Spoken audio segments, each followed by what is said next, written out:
bonnes décisions de Andrea Navratescu, joueuse professionnelle d'échecs.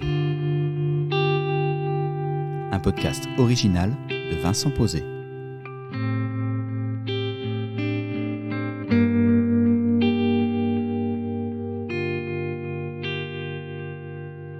Bonjour et bienvenue dans Les Bonnes Décisions, un podcast original de Vincent Posé, bah ouais c'est moi.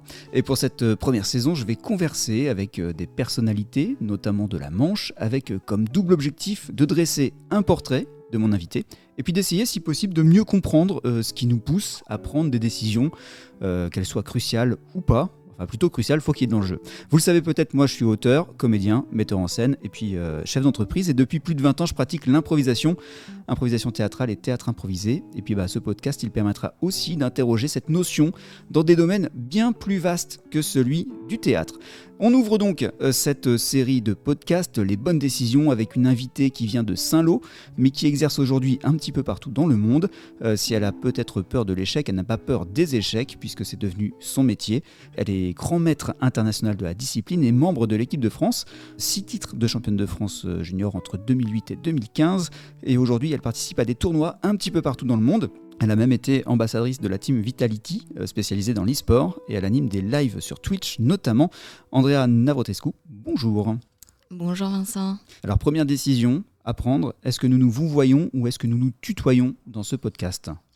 C'est toujours plus sympa de se tutoyer quand même. Alors, c'est sympa, on commence les bonnes décisions avec toi. Première question, c'est quelle a été aujourd'hui, au moment où on enregistre ce podcast, ta meilleure décision ? Je pense que en y réfléchissant avec le recul justement, c'est vrai que j'ai effectué un cursus académique normal, on pourrait dire, mais à côté de ça, j'ai jamais vraiment pu me consacrer à 100% à ma passion du coup, donc que sont les échecs. Et du coup, je dirais que ma meilleure décision jusqu'à présent, en tout cas celle que je regrette absolument pas et qui était vraiment pas facile à apprendre pour le coup, c'est d'avoir arrêté après ma licence de langue, d'avoir arrêté mes études et de m'être consacrée à 100% aux échecs justement. Pourquoi ça n'a pas été facile ? Parce que c'est un milieu assez restreint, c'est vraiment un microcosme quoi. Et c'est sûr que financièrement ça allait être difficile. Et j'allais forcément avoir une vie un peu de bohème. Mais finalement, c'est quand même le fait d'être libre et d'être épanoui dans la vie, ça n'a pas de prix. Donc c'est clairement ce qui prime. Parce qu'au départ, tu voulais faire un cursus, on va dire, classique, plutôt vers l'international, si j'ai bien compris. C'est ça, donc j'ai étudié les langues.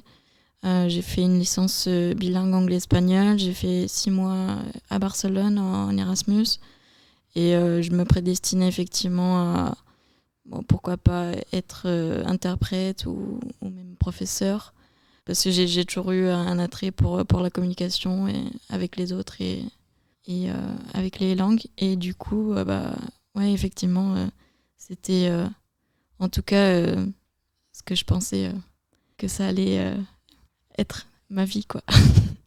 Et puis d'un coup il y a eu un moment, fallait que tu imposes que cette vie, que ce choix s'impose à toi. Comment ça s'est fait ? Parce que tu étais sur une voie et puis d'un coup tu as pris cette décision de te lancer au niveau professionnel. Qu'est-ce qui fait que ça t'a vraiment poussé jusqu'ici ? C'est vrai que je me souviens très bien le jour où j'ai décidé d'annoncer à ma maman que j'allais pas... Non, que j'allais... D'abord, c'était une année sabbatique.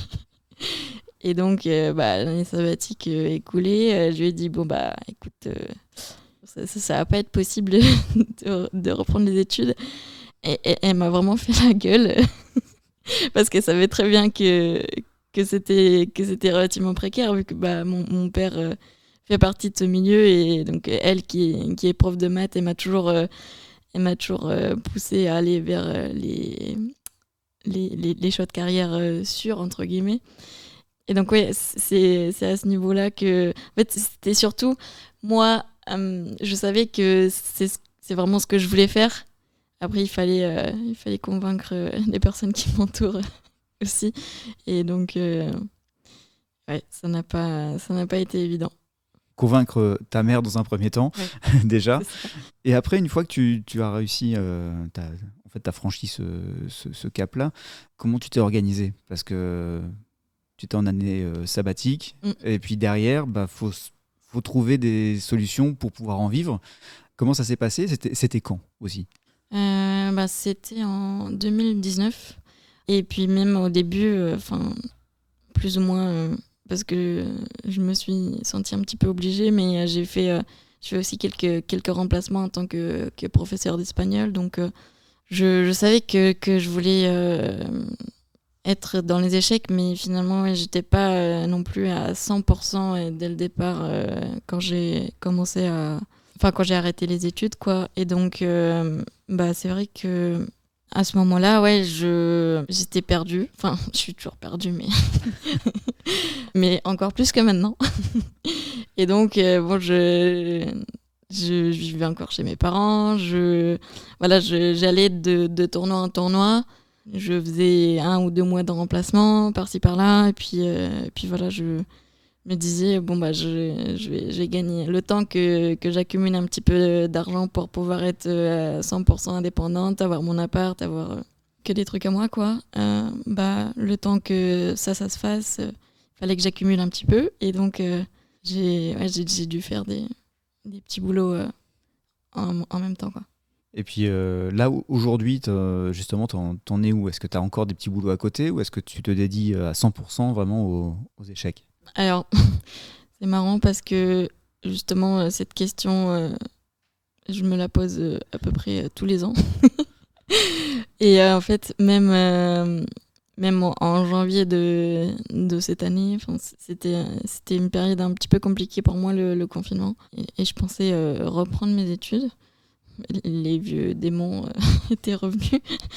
Parce qu'en fait, finalement, je pensais que je faisais du surplace avec les échecs et que je pensais que finalement, c'était peut-être pas fait pour moi comme je le pensais au départ. Et du coup, voilà, au mois de janvier, je savais pas, quoi. J'en avais absolument aucune idée. Et puis, il y a eu le déclic. Il y a eu je sais pas ce qui s'est passé, mais d'un coup, genre, j'ai vraiment progressé vraiment énormément. D'un coup, en l'espace de 3 4 mois, j'ai progressé. En fait, tout le travail que j'ai effectué pendant 3 ans, il s'est vu en 3 mois. Et donc, c'est quand même assez spectaculaire. En tout cas, en termes de progression, parce que généralement, ce sont plus les jeunes qui progressent très très vite. Bon, non pas que je sois vieille, hein, mais c'est vrai que voilà, c'est plus. On voit des courbes de progression ainsi plutôt chez les jeunes personnes. Et donc, finalement, là, j'ai atteint un niveau qui effectivement me permet d'en vivre actuellement. Je suis pas riche, mais ça va. Donc ça veut dire, si je comprends bien, en l'espace de quelques semaines au mois de janvier, Mhm. ça a pris sens le choix que tu avais fait finalement 2 ans avant. C'est ça. Quand tu dis 3 ans de travail qui se voit tout à coup, Mm. j'imagine c'est en tournoi, tu t'es rendu compte, tu as eu des bons résultats ou... Voilà, c'est ça. C'est que cette année, j'ai fait des très très bons, enfin des résultats vraiment exceptionnels, chose qui m'était pas arrivée depuis littéralement jamais en fait. Donc ouais, c'est vraiment ça qui a fait que ça s'est vu dans les chiffres, sur le papier, parce que ce qu'on appelle le classement Elo, c'est un peu comme le classement au tennis, par exemple. On a un classement qui définit notre valeur relative par rapport à un moment donné dans le temps. Et donc, à ce classement Elo, justement, j'ai pris j'ai engrangé beaucoup de points d'un coup. Et donc, ça s'est vu vraiment dans les chiffres, quoi. Et donc forcément, derrière, ça t'a conforté dans ce choix-là. Exactement. Et puis j'imagine aussi que les sollicitations, quand ton niveau augmente, tu as plus de sollicitations, plus de tournois Tout à aussi. fait. Il y a aussi tout ce qui est exhibition. Par exemple, on me demande Là, je vais aller à Dinard cet été pour faire une exhibition pour, en gros, présenter la discipline aux plus jeunes et puis interagir avec les gens sur place. Donc ça, c'est quand même aussi assez fréquent. Mais c'est vrai que j'ai eu beaucoup plus de demandes en ce moment que jamais, quoi. Là, on parle d'aujourd'hui, mais dans le passé, les échecs, donc c'est familial, Mhm. si j'ai bien compris, parce que ton père était aussi grand joueur. Mhm. Comment tu t'es lancé dans les échecs? Ou comment on t'a lancé? Je ne sais pas. Alors effectivement, tu fais bien de le préciser, puisque effectivement, on m'a lancé.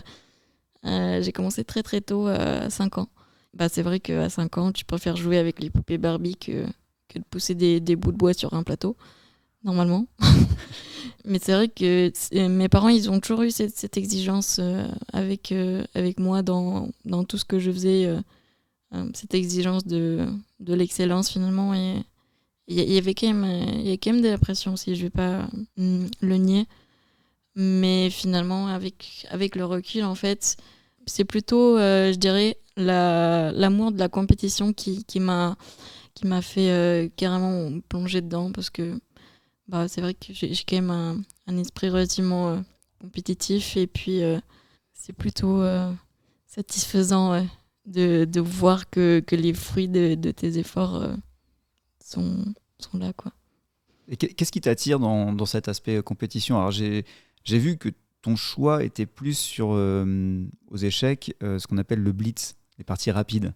Parce que j'imagine aussi que l'esprit de compétition est plus exacerbé aussi dans cette pratique-là. Et qu'est-ce que ça provoque? Est-ce que ça te... je sais pas, j'imagine il y a une espèce de transe aussi qui peut se mettre en place. Oui, oui, oui. Bah, il y a quand même une forte poussée d'adrénaline quand t'es plongé dans ta partie, et finalement aussi, ce qui est vraiment au-delà de l'aspect compétition, ce qui m'intéresse vraiment, c'est le fait d'être plongé dans quelque chose, surtout à notre époque, où je trouve qu'on est de plus en plus interrompu par les notifications, par les réseaux sociaux, par littéralement bah, tout. En fait, notre attention est tellement divisée que, bah, par exemple, aux échecs, enfin, il y a l'usage des téléphones portables est strictement interdit. Donc, en fait, le fait de pouvoir passer 4-5 heures dans ta bulle et de penser à rien d'autre, ça, c'est quand même, je trouve, quelque chose qu'on fait pas assez dans notre temps, quoi. Et ouais, c'est vraiment ça qui me plaît dans les échecs aussi. En plus, évidemment, du fait de voyager et puis de rencontrer plein de nouvelles personnes. Mais bon, ça allait un peu de soi. Je voudrais te demander, Andrea, juste pour les gens qui ne connaissent pas les échecs, d'essayer de savoir ce qui se passe dans ta tête au moment où commence le tournoi. On imagine un tournoi physique. Et de nous décrire un petit peu comment ça se passe et puis comment tu te mets en condition. Si tu peux nous décrire ça avec une musique. Alors, j'arrive devant l'échiquier. Généralement, j'aime bien arriver quand même 5 minutes en avance pour bien me préparer. J'ai mon petit boîtier avec mes lunettes. Je les sors. Et puis, c'est vrai que ça fait un petit rituel quand même. Je vais chercher ma petite bouteille d'eau. Je m'assois, je commence à écrire mon nom, puis le nom de l'adversaire, puisque aux échecs, il est obligatoire de noter les coups.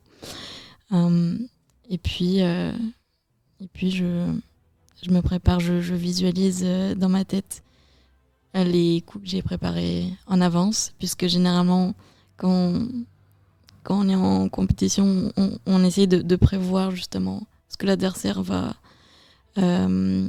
faire comme ouverture, ça s'appelle. Et donc, le fait de visualiser, ça me permet de mieux me remémorer les mouvements. Et puis je sais que c'est une technique qui est faite très souvent dans les sports. Le fait de justement visualiser, ça permet de bien se concentrer et bien se mettre dans l'ambiance. Donc ça veut dire que quand on est joueuse d'échecs professionnelle, on connaît énormément de parties de ses adversaires actuels et puis du passé également. Donc tu potasses, en fait, tu travailles toute cette histoire en fait, de cette pratique. Exactement. Oui, en fait, je pense que l'entraînement au jeu d'échecs, c'est vraiment du pattern recognition. Donc, en anglais, la reconnaissance de schéma. Et en fait, tout simplement, pour s'entraîner, on va répéter des parties de grands champions qui ont déjà eu lieu. Et de cette façon-là, elles entrent quelque part dans notre tête, sans forcément que ce soit conscient en fait. Et donc du coup, on voit certains schémas, certains motifs que ensuite on reproduit. Enfin, en fait, c'est vraiment, c'est comme une science, c'est comme faire des exercices de mathématiques, c'est comme on enregistre et puis ensuite il y a évidemment une part de créativité parce qu'il faut savoir réutiliser les schémas qu'on a déjà appris. Mais oui, en général, c'est quand même beaucoup de restitution, beaucoup de mémorisation et un peu de créativité. Et justement, quand tu déplaces une pièce à n'importe quel moment de la partie, tu la déplaces, c'est un choix, c'est une décision qui est prise. Ça va très vite. Sur du blitz, vous êtes sur quoi? Sur 10 minutes de jeu à peu près? Ouais, c'est ça. Chacun? À chaque non, joueur? 5 minutes chacun plutôt. Oui, effectivement, justement, le blitz, il y a une part de encore plus inné, puisque tu dois prendre des décisions extrêmement vite. Et en fait, il faut faire confiance à l'intuition. Alors que, par exemple, dans une partie longue, tu as quand même beaucoup plus le temps d'analyser tes choix et de poser tes options à plat et de faire le tri. Alors qu'en blitz, vraiment, vu que tu n'as pas le temps de réfléchir, c'est du 100% intuition. En fait, c'est un peu la main qui joue toute seule. Toute seule, mais en ayant intégré Voilà. tout le travail qui a été fait avant. Exactement, ouais. Et par rapport à l'adversaire, Mhm. parce que c'est la complexité, toi tu peux maîtriser ton jeu, mais tu peux pas maîtriser le jeu de l'adversaire. Donc comment tu t'adaptes? Là, j'imagine qu'il y a plusieurs écoles, il y a plusieurs manières de faire. En vérité, ça dépend vraiment beaucoup de l'état d'esprit du joueur, mais je pense que en général, un bon état d'esprit, ça serait de pas considérer que si on perd, c'est parce que l'adversaire a eu de la chance ou des trucs comme ça. On le dit forcément tous après avoir perdu une partie qu'on n'aurait pas forcément dû perdre, mais un bon état d'esprit, ça serait vraiment de considérer que toi, tu fais les meilleurs coups possibles et que si l'adversaire en fait de même, et très bien, il a mérité que ce soit la victoire ou le match est nul. Mais en tout cas, il faut savoir prendre ses responsabilités et pas fuir, même après une défaite. Clairement, c'est l'ego qui est brisé. Mais il faut savoir accepter et être humble. À partir du moment où on joue, à partir du moment où tu joues, il y a un risque de perdre aussi. Ah oui, bien c'est sûr. ça. Mais en fait, c'est rigolo parce que je connais pas mal d'amateurs qui, justement, le fait de perdre, ils le prennent extrêmement à cœur. Alors que tu te dis, en soi, on peut évidemment tout relativiser, tu te dis, eux, ils ont perdu une partie dans un tournoi amical et c'est la fin du monde pour eux, alors que toi, tu perds au championnat de France, t'as des milliers de personnes qui te regardent et probablement que ça aurait été un tournant dans ta carrière si t'avais pas perdu cette partie. Mais au final, on a tous des façons vraiment différentes de réagir face à la défaite. Et c'est vrai que être pro, c'est aussi savoir gérer ça finalement. Ouais, pour pas se laisser décontenancer et puis perdre ses moyens pour la suite. Faut y retourner, quoi. Ouais, c'est ça, c'est plus facile à dire qu'à faire. Tu parlais de créativité tout à l'heure dans l'enchaînement des coups et des décisions de placer cette pièce-là, de la déplacer, de mettre en place la stratégie. Donc une question de créativité. Néanmoins, les échecs, c'est 64 cases. C'est un espace fermé, un univers fini. Comment on peut être créatif alors qu'il n'y a pas de possibilité d'avoir des choses de l'extérieur qui viennent sur ce plateau?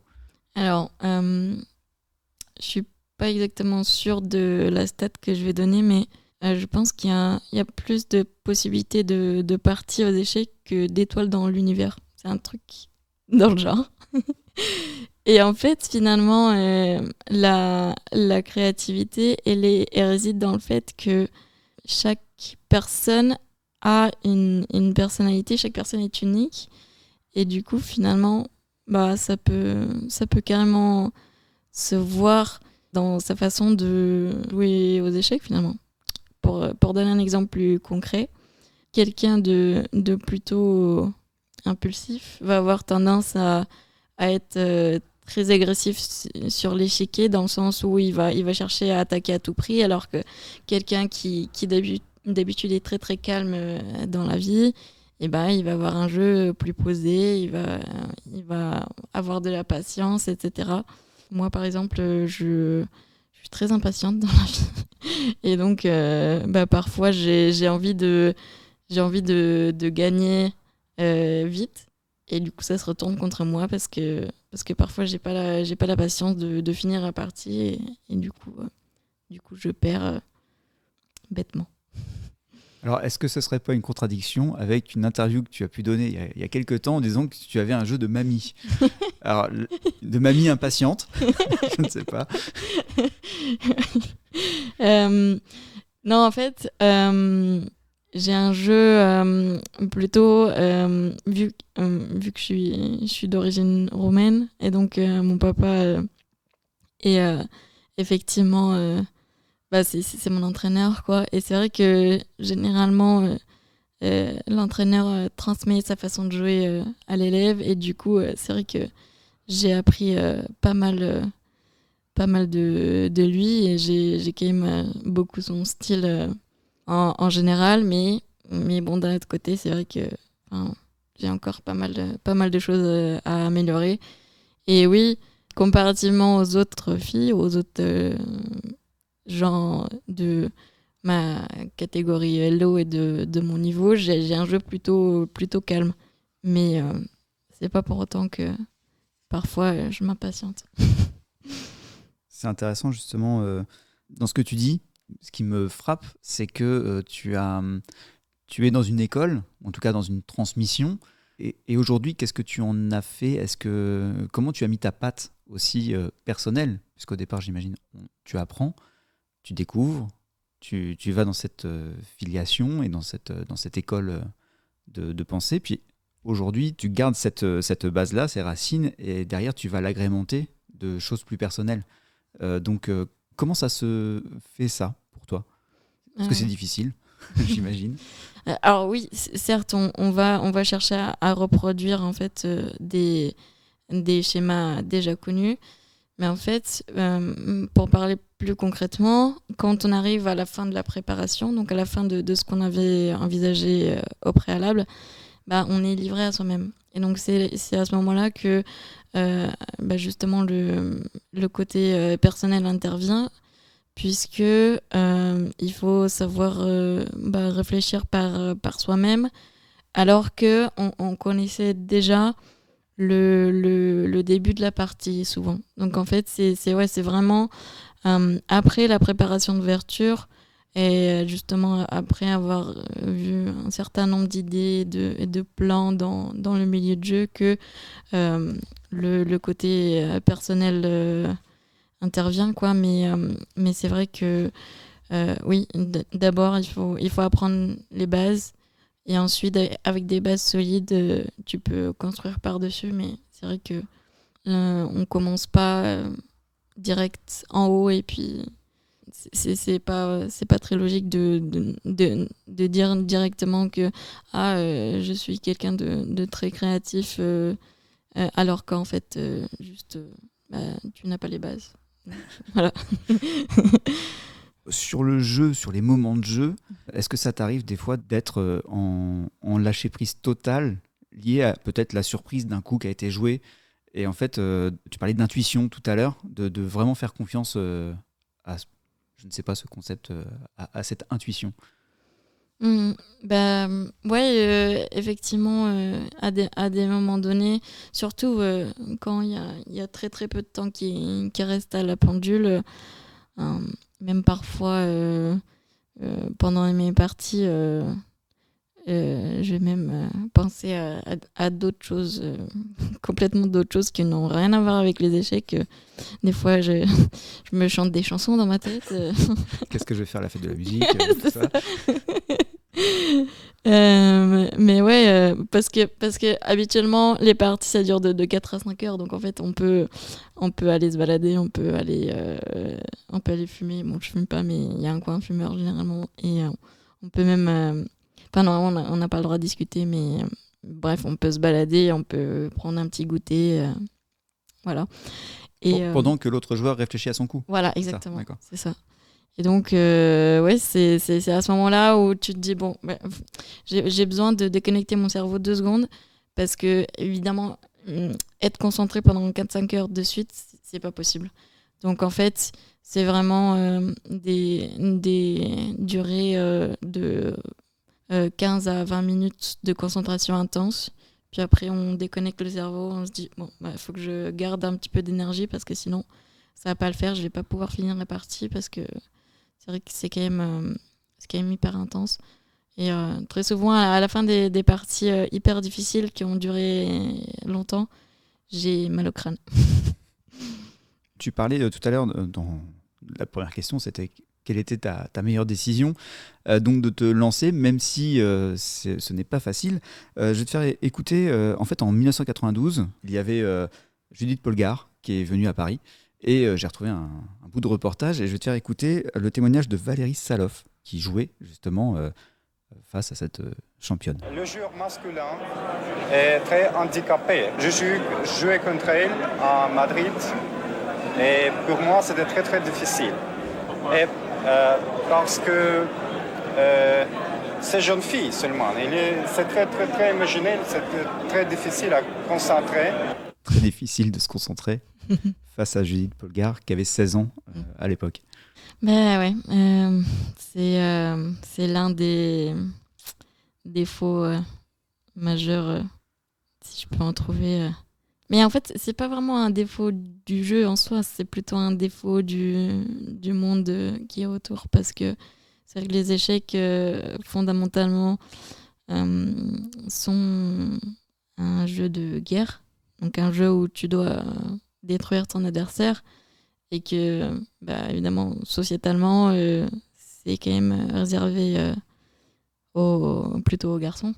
Comme pas mal de choses à cette époque-là. Et puis, c'est toujours... là, ça va de mieux en mieux, mais c'est clair que c'est quand même quelque chose de très genré à la base, ouais. Et donc, ouais, justement, le fait de jouer contre une jeune fille de 16 ans, je suppose que ça doit pas être facile, et surtout pour des papys de l'époque de l'ancien URSS, ça doit leur changer un petit peu. Ils doivent pas avoir vu beaucoup de jeunes filles devant eux. Justement, dans ce reportage, il y a aussi Judith Polgar qui répond quelque part à ça. Donc c'était en 1992. Donc, est-ce que tu peux expliquer peut-être, parce que moi je dis ça parce que je me suis documenté un peu, mais Judith Polgar, c'est qui ? Judith Polgar, alors c'est la meilleure joueuse d'échecs qui ait jamais existé. Bon, elle est toujours vivante, mais elle ne joue plus. Elle était arrivée à se hisser dans le top 10 mondial. Top 10 mondial, donc toute catégorie avec les hommes.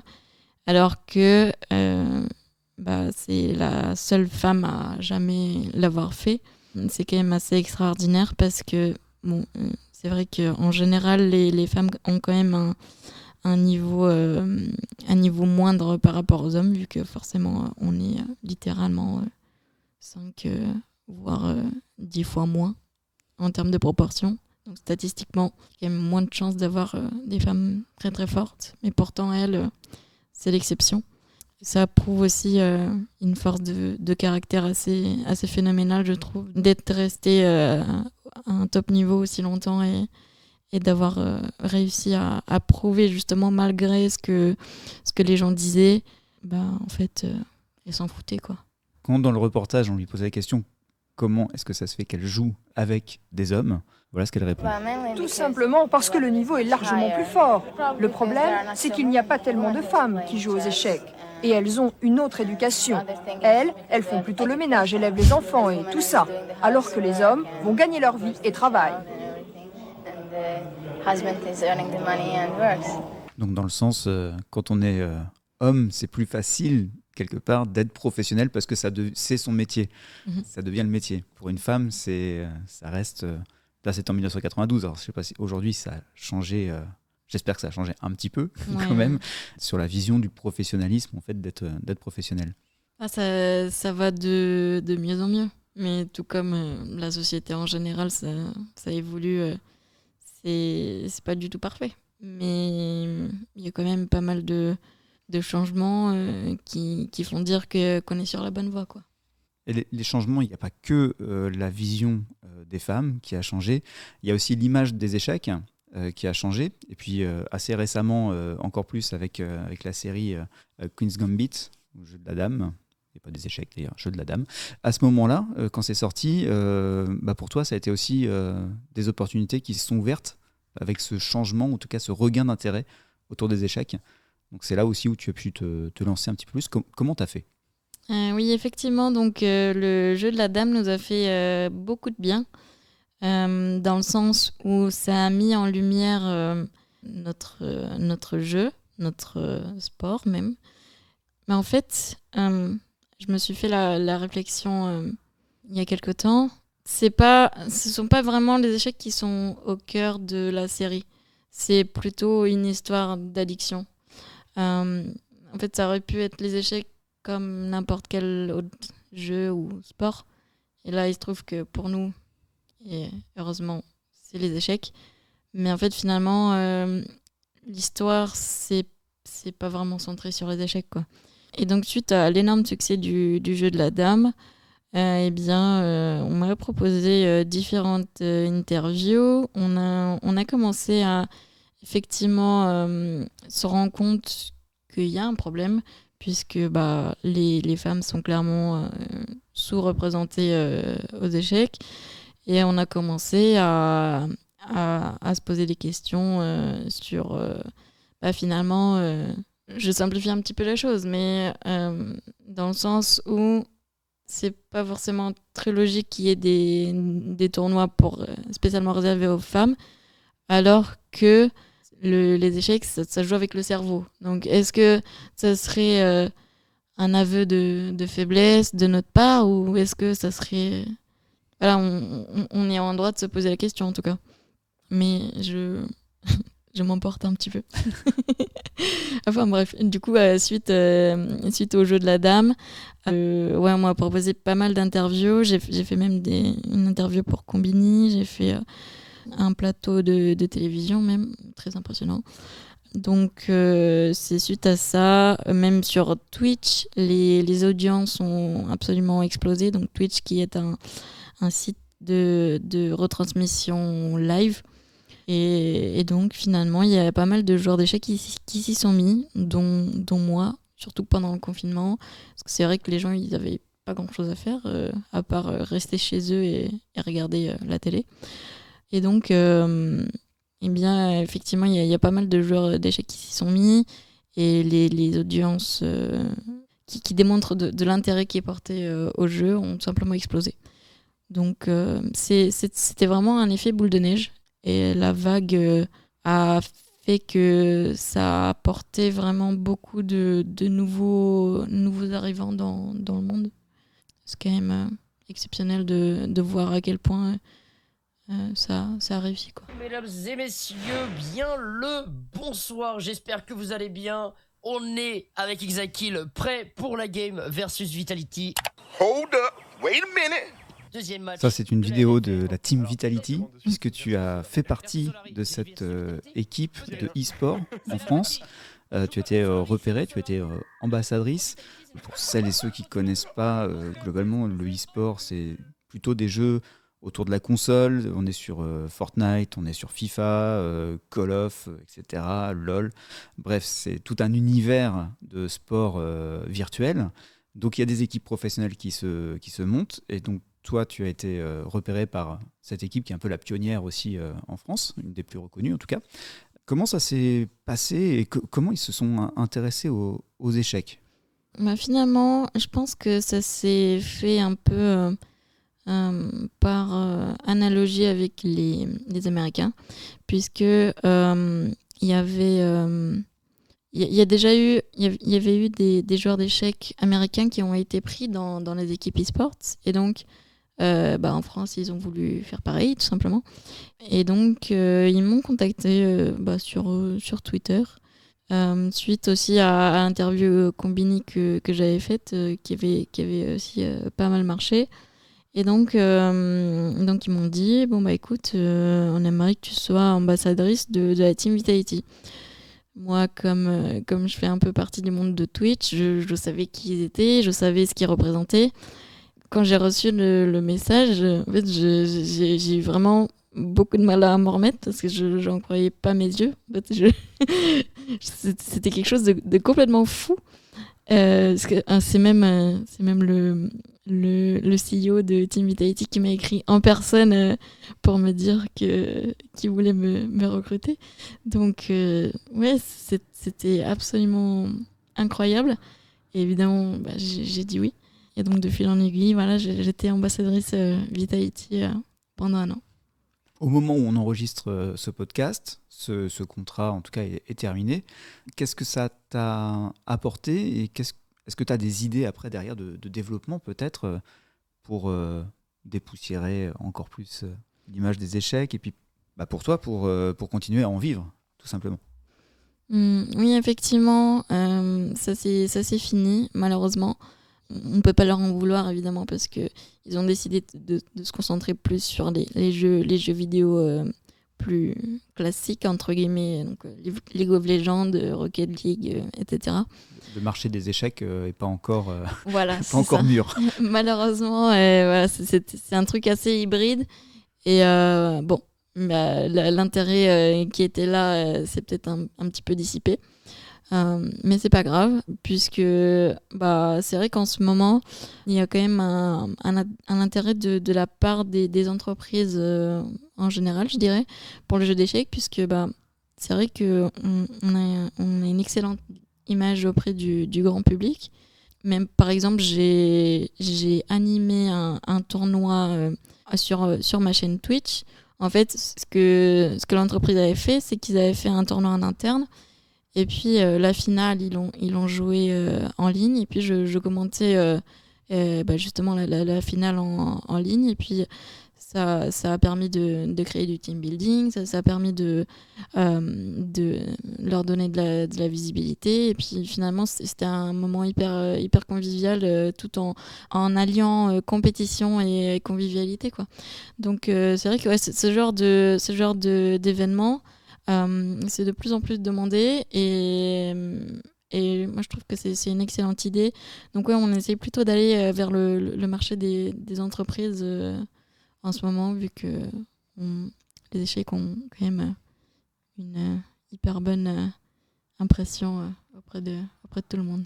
Une image de marque qui est plutôt bonne, une image aussi un petit peu austère quand même. Et toi, j'ai l'impression que tu dénotes aussi un petit peu dans ce milieu, juste ce petit extrait par exemple. Are you actually? I will read. Oh, look at this. What is that, guys? What is that? This is terrible chess. This is very terrible chess. Oh no! Oh my god! Donc en pleine partie, c'est ça? C'est ça. Là, je pense que je venais de faire une énorme gaffe, de me faire mater en un coup alors que j'avais une dame de plus, truc complètement improbable. Mais ouais, du coup, c'est rigolo déjà de pas se prendre au sérieux, effectivement, et de pas tout simplement d'être accessible, parce que je pense pas que en tout cas pour moi, les échecs, c'est pas réservé juste à l'élite, entre guillemets. C'est important de ne pas se prendre pour une star, entre guillemets, et puis de juste de rester normal en fait. On imagine difficilement en tournoi, après un coup étrange, les joueurs et joueuses faire « What ? Alors, a priori, ouais, ça c'était devant mon ordi et puis c'était à la bonne franquette, mais oui, en tournoi, effectivement, il n'y a pas trop. Même si des fois, il y a eu certains adversaires qui deviennent tout rouges quand ils ont vu qu'ils ont fait une gaffe ou quoi. Il y en a qui savent pas trop garder la poker face quand même. Pour terminer, aujourd'hui, donc, tu es professionnel des échecs, tu essayes d'en vivre. Comment, concrètement, qu'est-ce qu'il te manque et comment ça se passe, la professionnalisation dans les échecs? Parce que vivre de tournois, il faut gagner des tournois, il faut être bien placé pour gagner un peu d'argent. Mais avant, il faut déjà pouvoir aller sur les tournois, parce que j'imagine que c'est à l'international. Donc, de quoi tu as besoin et comment c'est organisé, ta vie de professionnel des échecs? Alors effectivement, il faut un capital départ qu'il faut investir, justement pour, comme tu le disais, faire des tournois à l'étranger. Généralement, donc, il faut savoir que à partir d'un certain niveau, les organisateurs de tournois, ils t'offrent le logement et parfois la nourriture, parce que tu es un joueur titré et que du coup, ça apporte de la présence au tournoi. Après, par contre, tout ce qui est voyage, déplacement, c'est toujours à mes frais. Sauf quand je joue pour l'équipe de France. Mais là, bon, je représente la France, donc c'est normal que, je pense que les déplacements soient remboursés, soient pris en charge par la fédération.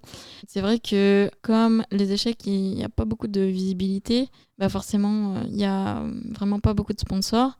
Et du coup, moi, par exemple, je passe 10 à 20% de mon temps à faire des réservations d'hôtel, des comparateurs de vol ou juste à planifier. C'est des trucs qui sont pas fondamentalement très intéressants, mais que je suis obligée de faire parce que je gagne pas assez d'argent pour pouvoir embaucher quelqu'un qui le fasse à ma place, quoi. En fait, on aurait tous besoin d'un manager, mais bon, évidemment, les moyens ne nous le permettent pas. Après, les meilleurs joueurs ont évidemment toute une team qui s'occupe des réservations de tournois et des invitations, etc. Mais les joueurs d'échecs qui sont pas au top, voilà, malheureusement, c'est à nous de tout gérer tout seul. Et donc, effectivement, en plus de ça, j'ai quand même une certaine présence sur les réseaux sociaux. Et c'est vrai que c'est moi qui fais tout, c'est moi qui gère tout. Donc, tout simplement, il y a le métier de community manager qui existe. Et moi, je dois prendre cette casquette-là, je dois prendre la casquette de joueuse, je dois prendre la casquette de manager. Enfin bon, bref. En fait, j'ai pas mal de boulot en un seul finalement. Et on se rend peut-être pas compte de l'investissement de temps que c'est de pas être à 100% focalisé sur juste sur un seul truc, sur ce que tu dois faire et de penser à plein de trucs à côté. Donc ouais, ce qu'il me faudrait, c'est soit du temps, soit de l'argent, soit les deux. Très bien. Andrea, si on veut te contacter, justement, suivre, on peut te suivre sur Twitch, évidemment. Oui. Tu fais des lives. On peut te suivre également sur Instagram, sur Twitter. À chaque fois, vous tapez Andy-REKT et puis vous mettez un tiret avec chess, échec en anglais. Voilà. Et merci beaucoup, Andrea, d'être venue inaugurer ce podcast Les Bonnes Décisions, en espérant que c'était une bonne décision pour toi de participer. On se retrouve, nous, pour la suite des Bonnes Décisions avec une nouvelle invitée. Ce sera le premier lundi du mois prochain, donc au mois d'octobre. Rendez-vous bien évidemment sur les pages de Commune Impro, sur les réseaux sociaux, les plateformes de podcast. On est là, vous tapez Les Bonnes Décisions et puis vous aurez un portrait et puis une analyse de toutes les décisions. Merci encore, Andrea, d'avoir été notre première invitée. Merci. Les Bonnes Décisions, un podcast de Vincent Posé avec la musique originale de Julien Brochant, et Paul Lemarchand à la vidéo et aux réseaux sociaux. Production comme une impro. Les bonnes décisions à retrouver sur toutes les plateformes de podcast et sur les réseaux sociaux. #lesbonnesdécisions.